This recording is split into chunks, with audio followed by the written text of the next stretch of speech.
Prophet's life in Medina. There were many Muslims already living in Medina before the migration occurred.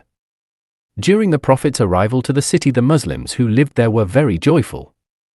Many were proclaiming Allahu Akbar, God is great, out of happiness. Men, women, and children were coming out of their homes to meet him. When he first arrived at the city, he built the first mosque in the history of Islam at a town called Quba, located on the outskirts of Medina. He also built a second mosque within Medina. At the time, the Muslims would always face Jerusalem when they performed their prayers. Soon afterwards, the direction of prayer was changed to Mecca, the city the Muslims had migrated from, where the holy Kaaba, a sacred house, is located. A strong sense of brotherhood between the migrants from Mecca, known as the Muhajirun, and the residents of Medina, known as the Ansar, was established by the Prophet, peace be upon him. He also set up treaties with different communities, including the Jews and the tribes already living in Medina. During his 10 years in Medina, the Prophet, peace be upon him, continued to spread the message of Islam, and thousands of people embraced the faith throughout Arabia. Naturally, his enemies in Mecca and elsewhere didn't sit idly by. The Muslims faced many important battles over the coming years, such as the Battle of Badr, the Battle of Uhud, the Battle of the Trenches where the city of Medina was under siege, and other battles which will not be covered in this beginner's guide. One of the most significant events during this time in the Prophet's life was the conquest of Mecca. After living in Medina for 8 years, the Muslims who migrated from their home were finally able to return. Even though the citizens of Mecca were the same people who oppressed the Prophet for many years, Muhammad, peace be upon him, entered into the city with no intention of harming anyone. Many of the people of Mecca who wronged the Muslims in the past were expecting a slaughter against them.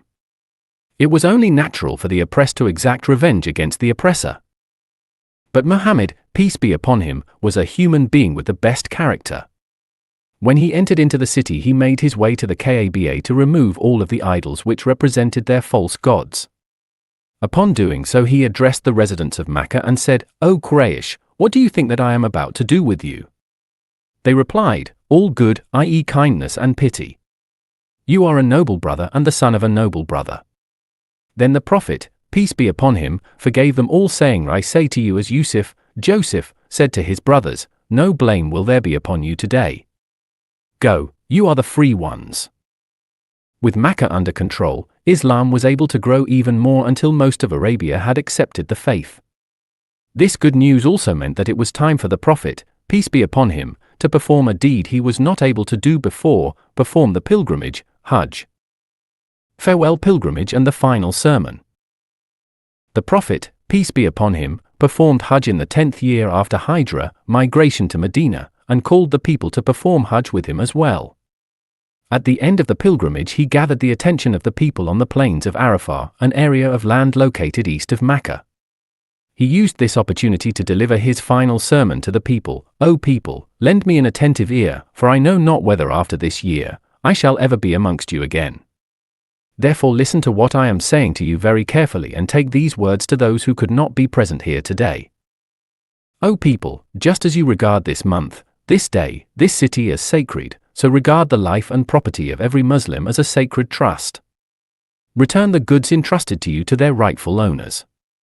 Hurt no one so that no one may hurt you. Remember that you will indeed meet your Lord, and that he will indeed reckon your deeds. Allah has forbidden you to take usury, interest, therefore all interest obligation shall henceforth be waived. Your capital, however, is yours to keep. You will neither inflict nor suffer any inequity. Allah has judged that there shall be no interest, and that all the interest due to Abbas ibn Abdul Muttalib, the Prophet's uncle, shall henceforth be waived. Beware of Satan, for the safety of your religion. He has lost all hope that he will ever be able to lead you astray in big things, so beware of following him in small things. O people, it is true that you have certain rights with regard to your women, but they also have rights over you. Remember that you have taken them as your wives only under Allah's trust and with his permission. If they abide by your right, then to them belongs the right to be fed and clothed in kindness. Do treat your women well and be kind to them, for they are your partners and committed helpers. And it is your right that they do not make friends with anyone of whom you do not approve, as well as never to be unchaste. O people, listen to me in earnest, worship Allah, perform your 5 daily prayers, fast during the month of Ramadan, and give your wealth in zakat. Perform Hajj if you can afford to. All mankind is from Adam and Eve. An Arab has no superiority over a non-Arab, nor a non-Arab has any superiority over an Arab. Also, a white has no superiority over black, nor a black has any superiority over white except by piety and good action. Know that every Muslim is a brother to every Muslim, and that the Muslims constitute one brotherhood. Nothing shall be legitimate to a Muslim which belongs to a fellow Muslim unless it was given freely and willingly. Do not, therefore, do injustice to yourselves. Remember, one day you will appear before Allah and answer your deeds. So beware, do not stray from the path of righteousness after I am gone. O people, no prophet or messenger will come after me, and no new faith will be born. Reason well, therefore, O people, and understand the words which I convey to you. I leave behind me 2 things, the Quran and my example, the Sunnah, and if you follow these you will never go astray. All those who listen to me shall pass on my words to others, and those to others again, and may the last ones understand my words better than those who listen to me directly. Be my witness, O Allah, that I have conveyed your message to your people. During that moment Allah revealed the following verse in the Quran: This day I have perfected your religion for you, and completed my favor upon you, and have chosen Islam as religion for you. Quran, chapter 5, verse 3. The revelation came to an end, and Islam was now a complete way of life for all mankind. The life mission of Prophet Muhammad, peace be upon him, was fulfilled.